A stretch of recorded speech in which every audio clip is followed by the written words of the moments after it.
आता महानगरपालिकेच्या बसेस बंद झाल्या, कसं बघतो? बसेस नाही, इथला खूप विकास झालेला आहे. आपण बघितलं वाया गुवाहाटी सुरतला गेले, आमदार जे आपले पळाले. खरं तसं बघायला गेलं तर विकास भरपूर झाला, पण तो आमच्या लाडक्या दाजींचा झाला. खरं तर त्यांनी 50 खोके याच्यानंतर हे सर्वश्रुत आहेत. मग यांना विकास करायचा आहे तर यांनी त्याच अजेंड्यावर दुमार आमदारकीला मतदान मागितलं. आता आमदार झाले, आता अजून विकास करायचा आहे म्हणून चिरंजीवाला काढलं. आता याच्याहून जर जनतेला विकास अपेक्षित असेल तर आमच्या ताई येतील पुढच्या वेळेस जिल्हा परिषदला. आता ते भाऊ पण येणार होते, पण ते इन शॉर्ट मधल्या मार्गाने आमचे सुहासदादा घुसले मधात. तर असं आहे, विकासाची व्याख्या कशी आहे. मी आमदार झालो, आता मुलगा आमदार, त्याच्यानंतर पत्नी, कुठं जिल्हा परिषद. हे असे विषय आहेत. याच्यामुळं तुम्हाला खरंच विकास जर जनतेला हवा असेल तर यांची घराणेशाही थांबवली पाहिजे. आणि येणाऱ्या काळात आमच्या लाडक्या दाजीने एवढा विकास केला. आता भाजपचा काल एक हे त्यांचं मेमोरंडमचं ओपनिंग होतं, तर त्यांनी तर साहेबांनी असं दाखवलं चित्र जसं काय नांदेड सिटीला लंडन वगैरे करणार आहे.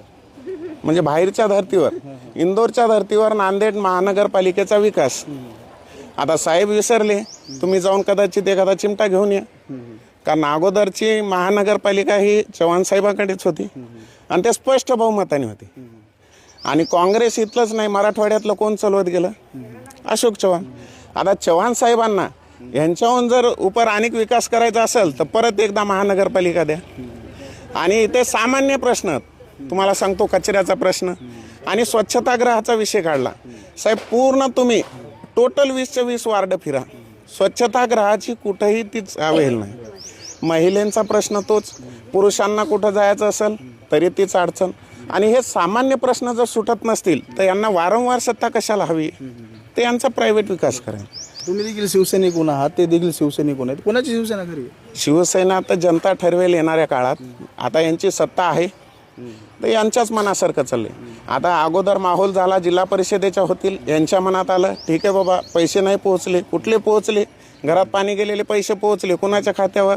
शहरातल्या. मग महानगरपालिका लागल्या. आता येणाऱ्या काळात जिल्हा परिषद पुढे ढकलल्या. असं यांचा अजेंडा कुठला आहे की पैसे टाका आणि निवडणुका करून घ्या. माझं तर निवडणूक आयोगाला स्पष्ट म्हणणं आहे की लाडक्या बहिणीचे वगैरे पैसे देणं म्हणजे एक प्रकारे आमिष आहे. हे आमिष देणं आणि तुम्ही लिगली अकाउंटमध्ये पैसे टाकून तुम्ही प्रचार करताय. आमचं तर स्पष्ट म्हणणं आहे. तुमचे लाडके दाजी, तुम्ही जे म्हणतात लाडके दाजी, ते म्हणतात की तुम्ही आमच्या प्रभागात फिरा, जनता आम्ही खूप कामं केलेत, आमचं काम बोलते म्हणतात. तुम्ही फिरा ना, फिरा. नाकाला न रुमाल लावता जर फिरता आलं ते बी आमच्या आदरणीय दाजीच्या प्रभाग क्रमांक 1 मध्ये, तर आम्ही ऑस्कर देऊ. हेच शिवसैनिक होते. याच्यातले प्रत्येकाचे चेहरे दाखवा तुम्ही. हेच शिवसैनिक होते. आमच्या लाडक्या दाजीला आम्ही नगरसेवक केलं. आम्ही नव्हतो, आम्ही नंतर आलो, ठीक आहे, पण हेच होते विजय कल्याणकर. ते अशी चर्चा येते कानावर की तुमचे जे लाडके दाजी, आता तुम्ही म्हणत आहात की नगरसेवक असताना प्रत्येक वार्डामध्ये फिरत होते, काकू नळाला पाणी आलं का, काकू नळाला पाणी आलं का? हो, विचारत होते, पण खरंच नळाला पाणी आलं का? आता तुम्ही कालही बाईट केल्या, कालही एका उमेदवारानं काँग्रेसच्या काय सांगलं, 3 दिवसाला पाणी येते. आज आमच्याही उद्धव साहेबांच्या शिवसेनेच्या उमेदवारांनी काय सांगलं, 3 दिवसाला पाणी येते. मग नुसतं विचारून काय होणार आहे? तुम्ही विचारलं म्हणजे विकास झाला का? विकास झाला का? आमचं स्पष्ट म्हणणं आहे बाबा, तुम्ही विकास झाला, तुम्हाला स्पष्ट मतदान देऊ, काही अडचण नाही. आता कसं आहे, विकास करायचा आहे ना, अजून विकास करायचा आहे. तर आमच्या लाडक्या दाजीनं 2 दाजी आहेत, एक दाजी आमदार, दुसरे दाजी जिल्हा प्रमुख. त्या दोघांनाही अतिविकास करायचा आहे. म्हणजे दोघांनीही दोघांची मुलं बाहेर काढली, म्हणजे जनतेचा फुलटो विकास. म्हणजे स्पष्ट त्यांचं धोरण असं आहे की आम्ही झालो, आम्ही थकलो, आता आमची मुलं येणार, मुलं विकास करणार. आणि कामं काय, 1857ची तीच जुनी कामं, नळ, रस्ता, पाणी, हे कधी सुधारणार? सामान्य जनतेचे प्रश्न कुठले आहेत? हे तुमचे अन्न, वस्त्र, निवारा, तसंच आहे, आपण वाचतो लहानपणापासून, तेच अडचणी.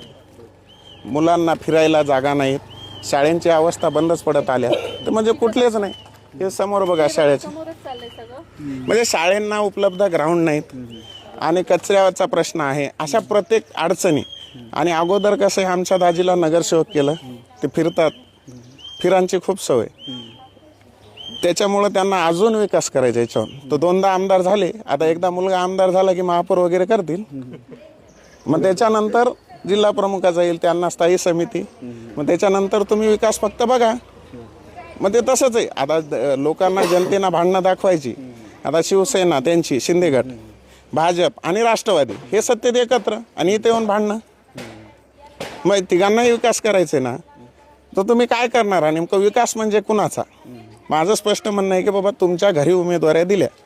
आपल्या नांदेड जिल्ह्याचे नेते चव्हाण साहेबांनी सुद्धा एखाद्या कार्यकर्त्याला त्यांचं म्हणणं आहे की ठीक आहे, तुम्ही म्हणता घरी उमेदवारी, त्यांचं म्हणणं आहे की जे तुम्ही आता उमेश मुंडे जे लाडके दाजी म्हणत आहात तुम्ही, जिल्हा प्रमुख दुसरे दाजी, तर त्यांचं म्हणणं आहे की तुमच्या सुनंदा पाटील त्यांना देखील बीजेपीने दिलं, ते शैलजा स्वामी त्यांच्या देखील घरी दिलं नवरा बायकोला. हो ना, आम्ही एकावर टीका करत नाही.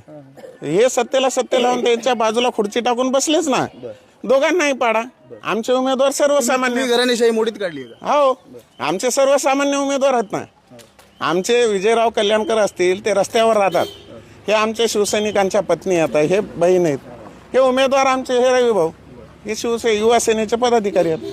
हे आमचे सर्व हातपाय जोडून मतदान मागणारे, आमच्याजवळ गडगांचे प्रॉपर्टीवाले उमेदवार जरी नसतील तर सामान्य लोकांच्या प्रश्नाला कधीही रात्री 12च्या टायमाला सुद्धा अवेलेबल होणारे असे उमेदवार आम्ही दिलेले आहेत.